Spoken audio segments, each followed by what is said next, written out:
E hoje eu estou recebendo aqui no nosso programa o presidente do Sinduscom Costa Esmeralda, Rodrigo Passos, para falar sobre esse novo momento, ou, aliás, sobre a continuidade desse bom momento do setor da construção civil aqui na cidade, com, mais uma vez, a cidade figurando entre o metro quadrado mais valorizado do Brasil. Tudo bom, Rodrigo? Seja bem-vindo. Tudo bem, Marcos? Bom dia.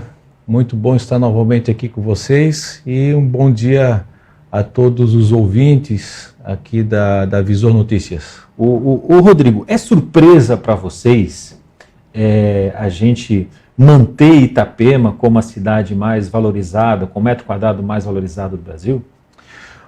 Marcos, não chega a ser uma surpresa, até porque Itapema tem se posicionado e se consolidado nessa valorização nos últimos 2 anos. E nos últimos 2 anos, Itapema saiu praticamente da 6ª colocação do metro quadrado mais valorizado no Brasil para a 2ª posição. Agora, em março, saiu uma pesquisa da FIPZAP e Itapema foi o metro quadrado mais valorizado do Brasil, ficando em primeiro lugar. Ou seja, nós temos o 2º metro quadrado mais caro, passamos um pouco ali de R$11 mil o metro quadrado, mas a valorização, né, que teve uma variação de um pouco mais de 2,6% nesse período, acumulando aí em torno de 17% nos últimos meses. Então, ela se consolidou como a cidade que teve o metro mais valorizado. A primeira cidade ainda permanece Balneário Camboriú com o metro quadrado mais caro. Em valor real, mas em porcentagem de crescimento, aí figura Itapema. Aí Itapema figura Itapema que teve o seu metro mais valorizado. Agora, isso não significa a gente dizer que o empreendimento ficou muito mais caro ou ficou muito mais difícil de vender, né, Rodrigo? Não, até porque isso sim está um pouco surpreendendo, porque o mercado ele está aquecido, as vendas estão acontecendo, mesmo nesse período aí, né, essa semana cumpriu-se 100 dias do novo governo federal e acompanhando os noticiários, muitas medidas, né, do governo, assustou um pouco, né, o setor, e não só o setor da construção civil, né, os investidores, enfim. Mesmo nesse cenário de um pouco de incerteza, as vendas estão acontecendo, né? Os empreendimentos estão dando continuidade, então isso mostra que o setor, né, continua forte, continua se desenvolvendo, mesmo, né, num cenário não tão assim propício, né, confiante, né, porque o governo federal de vez em quando solta alguma fala que assusta. Mesmo assim, os investimentos estão acontecendo. Isso é algo positivo. Agora, para quem quer investir aqui na cidade, quando você fala assim, você tem a possibilidade de você investir no metro quadrado que mais se valoriza no Brasil. Isso é argumento de venda. Mas para quem compra, quando que ele realiza isso? Só quando ele vende de novo o empreendimento? Como é que é essa realidade? Olha, isso funciona assim, né, Marcos? São vários tipos de pessoas do Brasil inteiro, até fora do Brasil, que buscam investir na cidade de Itapema e região, né? Vamos dizer assim, na Costa Esmeralda, Balneário Camboriú, até Balneário Pissarras. Pessoas que vêm buscar qualidade de vida porque a nossa região possui uma renda per capita alta, um IDH alto,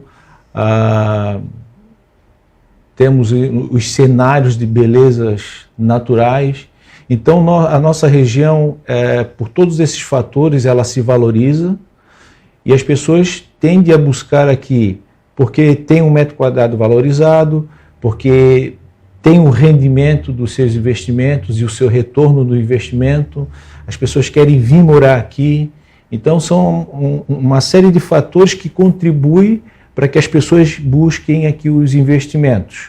Porque tem aquela pessoa que ela já está com a sua vida consolidada, ela já está aposentada ou já está mais devagar, não que ela está completamente parada, mas ela não está buscando assim investir um valor para tirar uma valorização daqui a um tempo. Ele quer ter qualidade de vida, mas ainda assim ele vai ter esse benefício, né? E aí vai deixar o seu imóvel para alguém, né?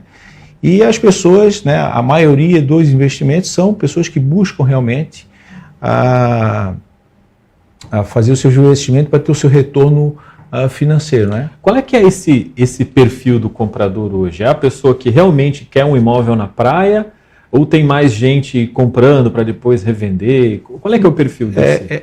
É muito mesclado, né? Uhum. Certamente uma grande parte, vamos dizer assim, regra geral, as pessoas sonham em ter um imóvel na praia, né? Elas são de outros estados, muitos deles não têm a praia, e elas sonham ter o seu imóvel na praia. Além disso, ela tem a valorização, porque existem, né, cidades que são praianas, mas não tem o mesmo ritmo da construção. Por que aqui é tão bom de investir? Por que aqui a construção civil ela é tão profícua? Por esse conjunto de fatores que eu falo, né? A qualidade dos empreendimentos, a qualidade da região, né? Itapema é uma cidade que, apesar de ter muita carência em algumas questões que são importantes, né? A gente pode falar um pouco em outro momento também. Eu penso que o ente privado alavanca o desenvolvimento socioeconômico e o ente público não acompanha, porque nós temos muitas carências no nosso setor da infraestrutura, por exemplo, né? Então as pessoas buscam essa realidade, Itapema valoriza, e a pessoa tem essa cidade que, por exemplo, num raio aí de 100 quilômetros, tu está na capital, Blumenau, Brusque, Balneário Camboriú, Itajaí, então é um polo, né, uma região que ainda vai se desenvolver muito. No ano passado, a gente teve uma preocupação grande com o crescimento dos custos de produção, né, Rodrigo? A gente vinha nesse ritmo de crescimento da valorização dos imóveis, mas a gente tinha uma preocupação com o custo de produção. Inclusive, vocês chegaram até, na pandemia, a fazer importação de aço para tentar um pouco driblar esse aumento do preço do ferro. Como é que está hoje isso para quem constrói e para quem investe? Tem impacto aqui nisso e qual que é a realidade hoje dessa questão do custo de produção? Esse é um tema super importante e, infelizmente, a gente ainda sente o reflexo da pandemia, né, em muitos insumos da construção civil, né? Mas já teve muitos produtos que já, vamos dizer assim, normalizaram os seus custos, né? Mas ainda a gente percebe que os custos dos nossos insumos ainda estão consideravelmente altos. Além disso, nós estamos, e apesar disso, nós estamos nesse franco crescimento desde 2018, ou melhor dizendo, entre 2018 e 2022, nós tivemos aproximadamente 4,5 milhões de metros quadrados aprovados aqui em Itapema. Então é um avanço muito grande e com isso eu estou com um problema muito grave na mão de obra. Chega a ser mais complicado que o do custo de insumos, digamos assim? Também, porque hoje nos falta mão de obra e isso acaba elevando o custo da mão de obra e baixando um pouco a qualidade da mão de obra, né? Então isso é reflexo desse mercado que está bem aquecido ainda, né? Então, mas o custo dos insumos, ainda a gente sofre um pouco do reflexo da pandemia, por isso que é importante o empresário ele sentar com calma, né, fazer os seus cálculos, fazer suas previsões orçamentárias, né, bem elaboradas para não ser surpreendido ali na frente. De onde está vindo a mão de obra hoje? Olha, muitas empreiteiras e até mesmo construtoras têm buscado em outros estados, né? Estados do Nordeste, o Paraná. Então, basicamente, esses os locais que têm buscado a mão de obra. E esse povo vem e vai ficar por aqui, vai morar por aqui.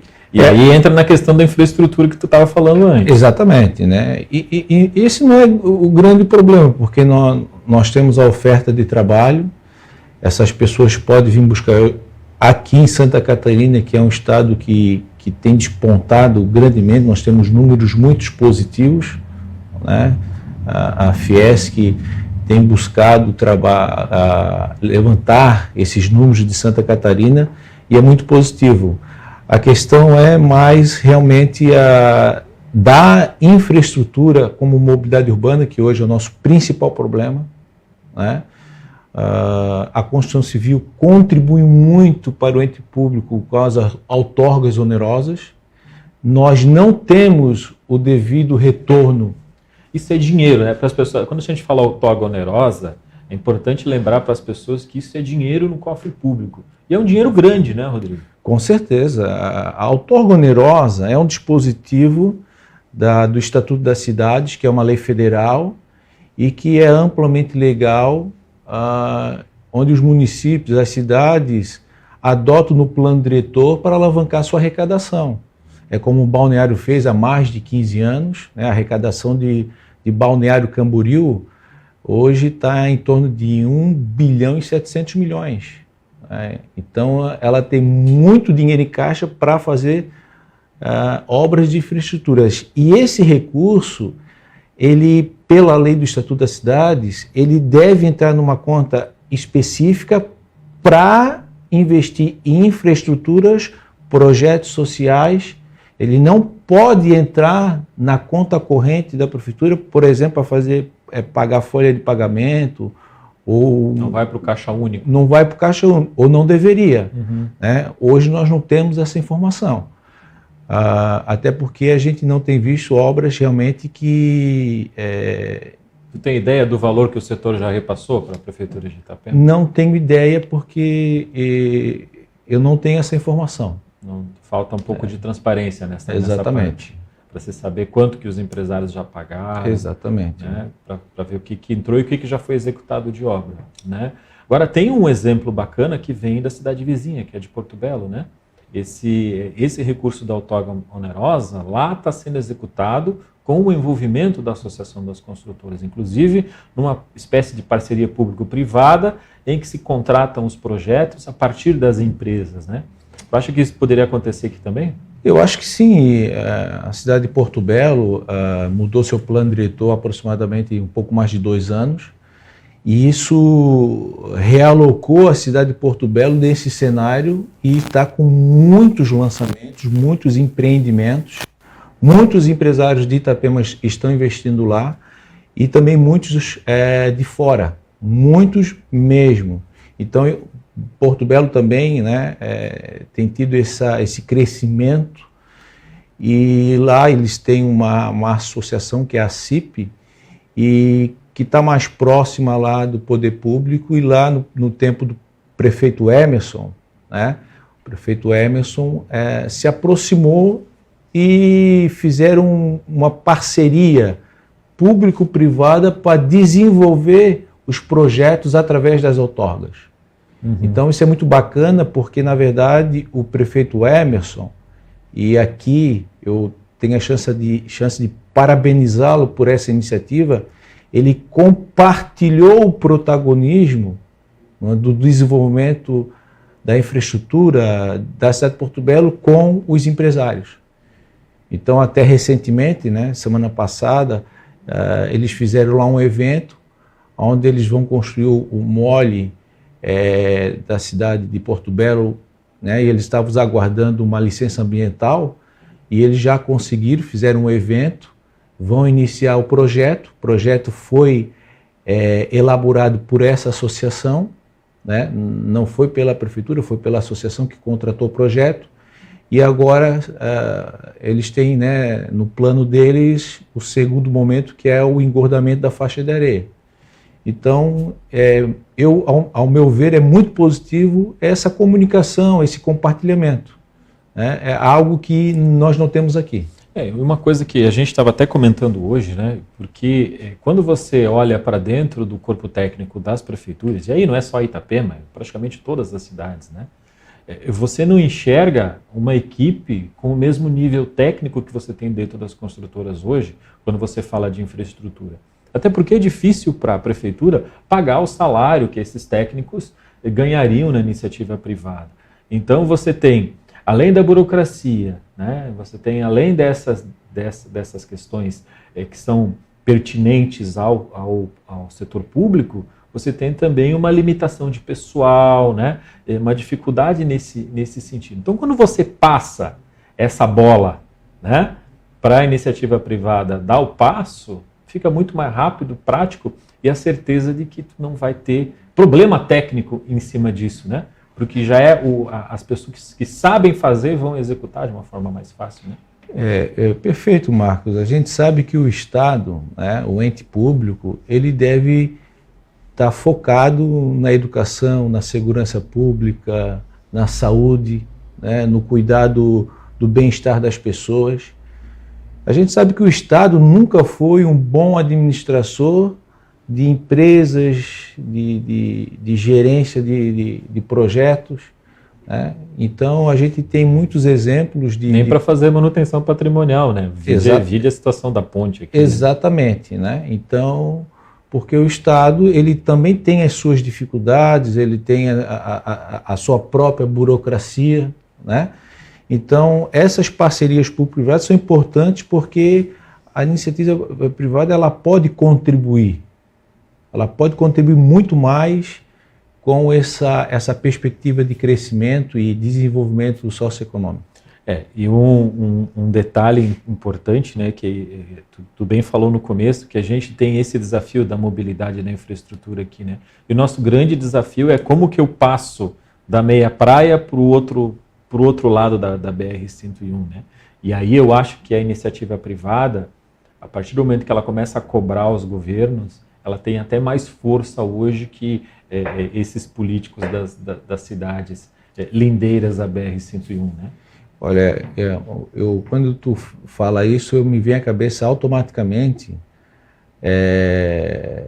exemplos que demonstram isso, né? Por exemplo, Itapema tem algumas contradições. Esses números expressivos de crescimento, a quantidade e o volume de obra, a oferta de emprego, todo esse conjunto de fatores que elevam o nosso IDH, o nosso PIB, mas, por exemplo, nós não temos uma avenida beira-mar aqui na minha praia, como outras cidades têm, outros balneários famosos têm. O nosso centro o centro histórico, né? O centro de Itapema e Meia Praia, porque tem muito disso, né? As pessoas acham que Meia Praia é um outro município, né? Uhum. Meia Praia é um bairro da cidade de Itapema. E o centro e a Meia Praia não são interligados pela praia. Isso não é um erro desse governo, é um erro de todos que passaram pelo executivo de Itapema, que não foram criando o ambiente adequado para que a gente tivesse mais avenidas, interligações de bairro, porque também nós temos Ortogonerosa apenas há 2 anos e meio, enquanto que Balneário Camboriú já tem há mais de 15 anos. Tu imagina aí fazendo uma meia-culpa também, né, de outros empresários né, que eram mais ativos, né, nas gestões passadas. Tudo que tu vê construído em Itapema, 99,999% é sem o benefício de uma ortogonerosa. A prefeitura não arrecadou com isso. E ainda estamos cometendo o mesmo erro aqui na Zona 3, porque todos os prédios que estão sendo feitos ali ainda estão sendo feitos sem o benefício da ortogonerosa, na qual o Sinduscom defende que tem que ter uma ortogonerosa, por exemplo, no bairro Morretes, ou em qualquer bairro que alguém queira construir um empreendimento, para que esse recurso desenvolva o bairro, seja investido no bairro, em mobilidade urbana, em uma construção de uma praça, de um projeto social no bairro, né? Então isso também é muito importante, mas nós ficamos atrasados. E aí a gente fica pensando, né, até quando esse atraso vai impactar no desenvolvimento do setor, né? Quando que essa situação vai começar a apertar, né? Porque a gente está na situação em que os espaços estão sendo ocupados porque tem uma demanda, uma procura pelos imóveis na praia. Daqui a pouco essa questão da infraestrutura ela começa a apertar. Começa a apertar.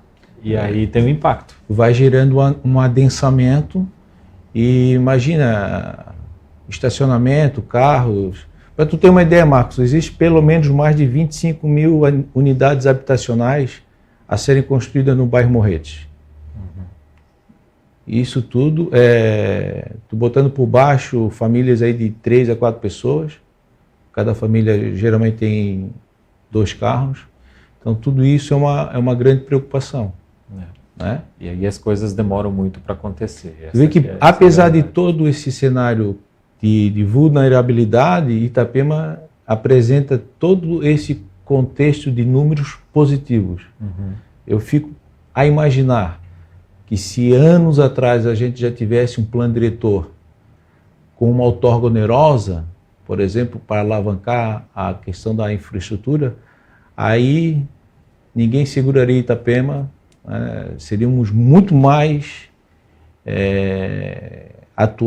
representativos no cenário nacional. E que a gente tem a questão da qualidade também, né? Que a questão da qualidade, ela nos coloca num patamar diferenciado, né?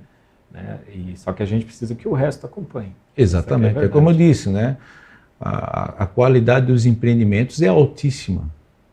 Isso é dito largamente por os investidores, outros construtores de outras regiões. Eu estive visitando uma cidade próxima, ouvi isso, né? Não tem comparação o padrão de construção, mas é isso que eu estava dizendo, né? O ente público não acompanhou o privado em alguns aspectos. A gente vai ficar por aqui lutando por isso, com certeza, né? Com certeza, Rodrigo? é uma das bandeiras do Sinduscom.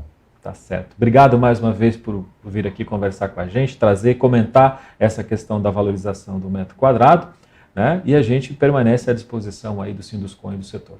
Marcos, eu que agradeço mais uma vez ter essa oportunidade de estar aqui conversando com vocês e sigo à disposição para qualquer momento.